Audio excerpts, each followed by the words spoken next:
Bonjour, mesdames et messieurs, bienvenue dans cette revue de presse.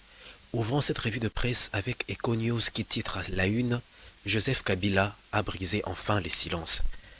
Depuis son départ de la présidence de la République en 2019, dans ce qui est passé dans l'histoire comme la première passation pacifique et civilisée du pouvoir, Joseph Kabila est resté muré dans les silences.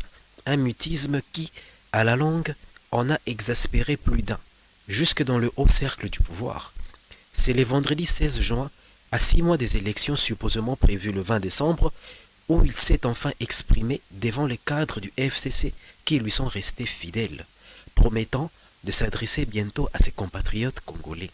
Cependant, Congo Nouveau revient sur les élections législatives de 2023 à la une. La CENI lance l'enregistrement des candidats députés nationaux. Denis Kadima maintient le pied sur la pédale de son calendrier électoral. Conformément à celui-ci, il a convoqué, dimanche 25 juin 2023, l'électorat pour les scrutins législatifs de décembre prochain. La durée de cette période est de 20 jours allant du 26 juin au 15 juillet prochain. Dans une publication en ligne, France 24 revient sur la décision du président sénégalais qui renonce à un troisième mandat, une décision pour la paix. La décision vaut son pesant de paix pour le Sénégal et Macky Sall a fait mentir tous ceux de ses contempteurs qui lui prêtaient le funeste dessein de chercher à prolonger indûment son bail à la tête de l'État. Par ailleurs, RFI revient sur les violences en France.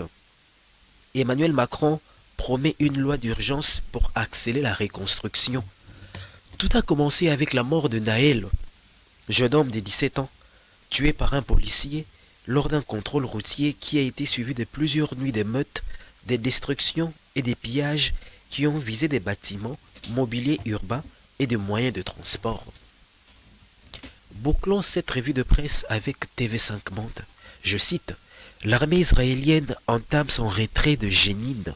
12 Palestiniens tués. » Les télévisions israéliennes montraient des images des véhicules militaires quittant la zone et pénétrant en territoire israélien. Dans la journée, un attentat à la voiture bélier a fait 7 blessés. À Tel Aviv, une attaque saluée par le mouvement islamiste palestinien Hamas, qui contrôle la bande de Gaza depuis 2007.